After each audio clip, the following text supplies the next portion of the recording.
Hello everybody, welcome to Tokyo Station. How you doing? It's quite loud here on the platform. This is the Tohoku Shinkansen trains going towards the north of Japan.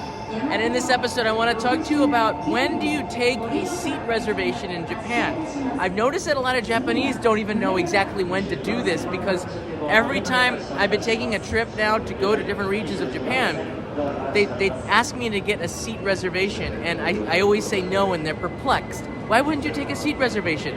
The answer is quite simple, and this is going to be quite a short live stream here. You can see the reserved seating here. On all of these trains here, there's usually about 3 or 4 cars that are non-reserved, called Juseki. If you have a reserve ticket, it's called Seiseki. Seiseki is more expensive. I think it's about 720 yen for a reserved Shinkansen ticket. I think it just depends on the time of the year.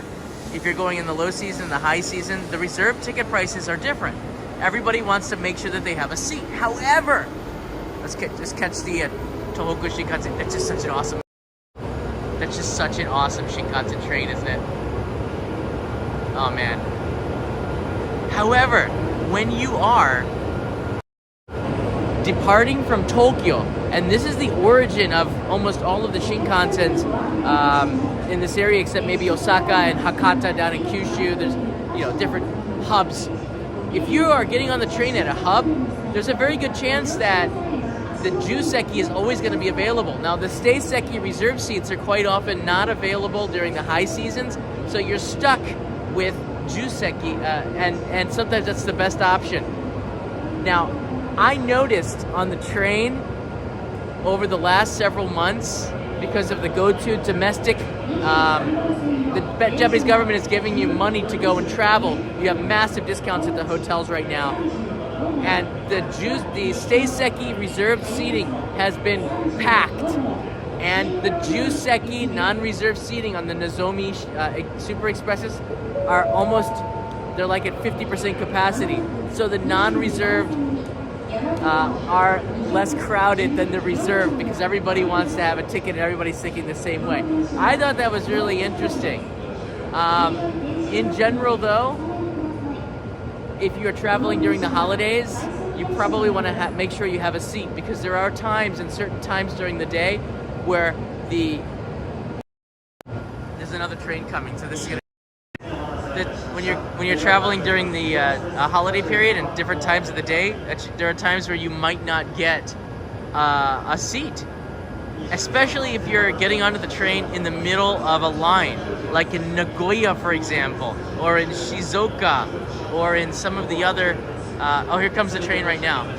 I guess all the staff is coming. All the staff is looking in this direction, so I'm guessing that it's coming from this way. Oh, here it comes. Oh, it's just so beautiful, isn't it?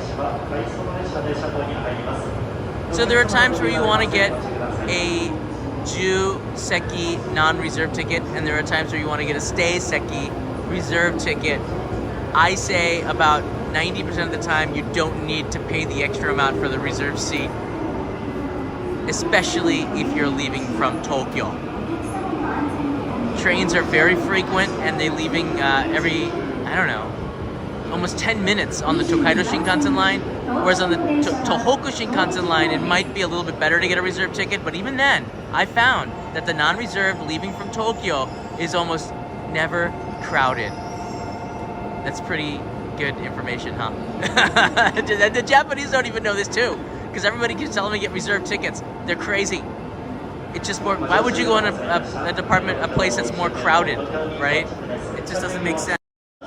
So, with this information, consider whether or not you actually really do need. Let me go to the middle here. Whether you really do need that reserved ticket or not, and then go ahead and travel. I have not had a reserved train ticket this year, and it's in December, and I've been having mostly empty cars. It's really nice. If you do have extra large luggage, just keep in mind that it might be a good idea to reserve that special seat for oversized baggage, which is anything over between 160 and 250, which is 2.5 meters is quite large. If you have a suitcase bigger than that, you can't ride on the Shinkansen. So 160 centimeters to 250 centimeters length, width, and height.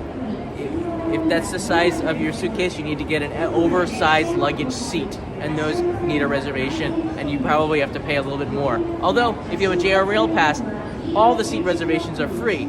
It just comes down to whether or not you want to have a compartment that is empty or full, and the Seiseki reserved seating usually a lot more full than the Juseki non-reserved seats. There you go. So I hope this is informational for you, and if so, leave me a comment below, click that like button, and yeah, I'll see you in another live stream really soon. By the way, this is the postcard for this month, end of the year. My wife and son and I went to Rabbit Island, and I'm still sending these, so you have a chance to get one of these just by sending them to the Patreon, supporting the channel. I really appreciate it, guys. And I do also have the a rabbit stamp here. So there you go. That's for the New Year's of Japan, because next year is the year of the rabbit. All right, everybody. See you next time.